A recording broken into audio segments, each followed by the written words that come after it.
राधे राधे आप सभी को। चलिए आज की कहानी शुरू करते हैं। आज की कहानी है युधिष्ठिर और क्रोध का भार। महाभारत की कहानियां हर समय कुछ सीख देने वाली होती हैं। यह कहानी उस समय की है जब हस्तिनापुर के राजकुमार पांडव और कौरव गुरुकुल गए थे।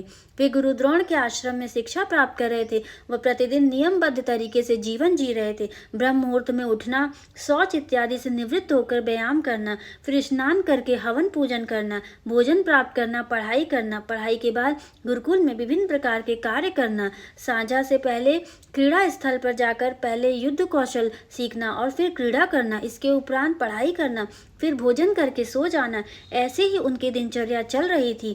एक बार की बात है, द्रोणाचार्य अपने शिष्यों को क्रोध का त्याग करने का पाठ पढ़ा रहे थे। उन्होंने अपने शिष्यों से कहा, जीवन में क्रोध हमेशा हमें गलत मार्ग पर ले जाता है और हम अधर्म कर बैठते हैं। इसलिए हमें सदैव क्रोध का त्याग करना चाहिए। यदि कोई राजा या योद्धा क्रोध में गलत निर्णय ले ले तो उसे इस अधर्म को ठीक किया जाना जरूरी होता है। ये ठीक नहीं किया जा सकता अगर आपने गलत काम कर दिया।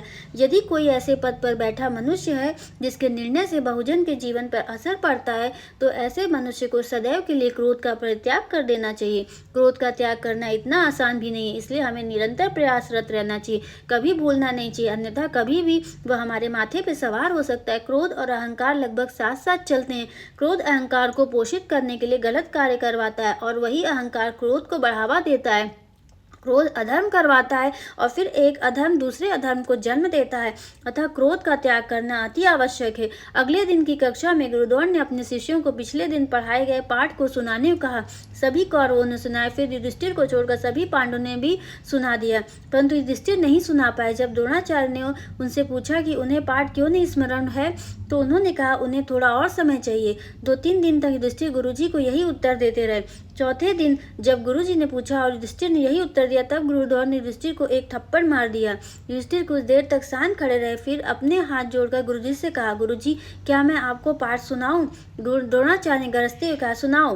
तभी युधिष्ठिर ने हाथ जोड़े हुए पूरा पाठ सुना दिया। युधिष्ठिर के मुख से पाठ वैसा का वैसा सुन गुरु द्रोणाचार्य सहित सभी आश्चर्यचकित हो गए। तब गुरु द्रोणाचार्य ने युधिष्ठिर से पूछा, पुत्र जब तुम्हें स्मरण था तब तुमने दंड से पहले क्यों नहीं सुनाया? गुरु द्रोण का प्रश्न सुनकर युधिष्ठिर ने उत्तर दिया, गुरुजी पाठ कंठस्थ होना और स्मरण करने में बहुत अंतर होता है। पाठ मुझे कंठस्थ तो था, परंतु सदैव आपकी सिखाई हुई बात स्मरण रहेगी यह नहीं था। इस पर मुझे संदेह हो रहा था, परंतु अब मैं समझ गया कि मुझे आपकी बात स्मरण भी रहेगी, इसलिए मैंने आपको पाठ सुना दिया। गुरु द्रोण ने युधिष्ठिर को गले से लगा लिया और कहा, पुत्र इस रास्ते पे चलोगे तो धर्मराज ही बनोगे और धर्मराज राजा प्रजा का सौभाग्य होता है। तो हमारी कहानी यहीं पर खत्म होती है, समाप्त होती है और मैं आशा करती हूँ आपको ये कहानी पसंद आई होगी। अगर आपको ये कहानी पसंद आई है तो हमारे चैनल को लाइक, शेयर, सब्सक्राइब और कॉमेंट जरूर करें कि क्या आप आगे और कौन कौन सी कहानी सुनना चाहते हैं। तब तक के लिए आप सभी का दिल से बहुत बहुत धन्यवाद।